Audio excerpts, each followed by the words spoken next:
Allah Subhanahu wa Taala bizə Quranda bir çox misallar gətirib. Hətta insanın üzərinə güclü imtahanlar gəldikdə belə haqdan dönməyənləri misal gətirib. Və onlardan da bir misal olaraq Allah Taala Quran-ı Kərimdə Fironun sehirbazlarına misal gətirir. O ki, sehirbazlar iman gətirir, iman edirlər, haqqı gördülər, haqqa tabe oldular. Nə gəlir onlara? İmtahan gəlir, güclü bir imtahan. Hədələyir onları Firon. Necə ki, bu haqda Allah Taala Quran-ı Kərimdə buyurur ki, deyir, əllərinizi və ayaqlarınızı çarpaz şəkildə kəsəcək, sonra sizi xurma ağaclarının kötüklərindən asacağım, Firon deyir. Və hansınızın əzabının daha şiddətli və daha davamlı olduğunu mütləq biləcəksiniz. Fikirləşin, bax, bu təhdid gəlir. Güclü bir təhdid. Buna rəğmən nə etdilər? Döndülərmi? Möhkəm sabit qaldılar. Haqq üzərində sabit qaldılar, ölümlə başa-baş qalaraq. Nə dedilər?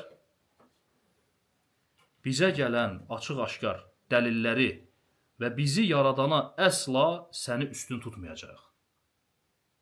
Bu dəlillər gəldi bizə, haqqı bildik, yaradanımızı bildik, səni ondan üstün tutmayacaq, dedilər. Nə hökm verəcəksənsə ver. Hökmün nədirsə ver. Sən yalnız bu dünya həyatında hökm verə bilərsən. Yəni, bizə dünyamızı ziyan vura bilərsən, öldürə bilərsən.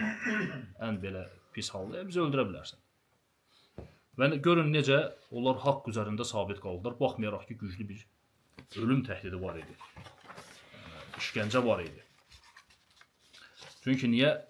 Haqqı ilə iman gətirdilər, haqqın üzərində sabit qaldılar.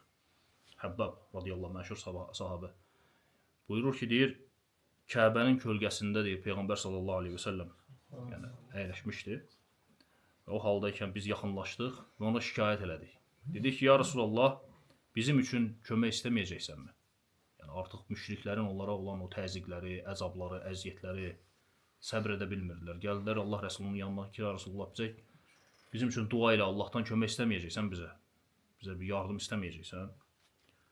Və Allah Rəsulu nə dedi? Sallallahu aleyhi və səlləm. Sizdən deyir, əvvəlki ümmətlər, yəni onların içində elə insanlar var idi ki, onlar üçün bir çuxur qazırdılar yerdə. Sonra həmin insanı o çuxura, o qazılan bir yerə, ora daxil edirdilər, mişar gətirirlər başlarının üzərinə və iki yerə bölürdülər. Mişarla iki yerə bölürdülər əvvəlkiləri. Bu, o kəsləri dinlərindən döndərməzdi. Dinlərindən dönmədilər, deyir. Həmçinin, deyir, dəmir daraqlarla əti sümüyündən və ya sinirindən ayrılacaq şəkildə daranardı, lakin bu onu dinindən döndərməzdi. Allaha and olsun ki, Allah bu işi mütləq tamamlayacaq.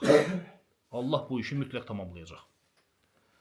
Hətta süvari deyir, Sənadan Hədrəmauta qədər olan o məsafə, o səfər, oranı deyir gedəcək və yalnız Allahdan və ya qoynuna hücum edən qurddan başqa heç kəsdən qorxmayacaq. Yəni, əmin-amançılıq olacaq, rahat. Qorxduğu bir Allahdır, bir də indi heyvanına hücum edən bir canavar və s. Fikirləşin, Məkkə dövrü, Məkkə müşriklərin təzyiqi, müsəlmanların azlığı, müşriklərin onlara hər tərəfdən sıxıntıları, işgəncələr, nə ticarət eləyə bilməzdin, nə nəsə ala bilməzdilər, nə nəsə sata bilməzdilər. Müsəlmanlarla heç bir ticarət əlaqələri yox idi. İnsanlar yarpaq yerdi acından.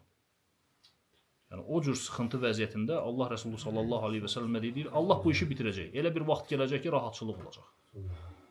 Və rahat şəkildə səfər eləyəcəksiniz, rahat gedəcəksiniz. Qorxduğunuz bir Allah olacaq və indi heyvan hücum eləyər, yəni insanın mal-qarasına, bir də o. Vəssalam.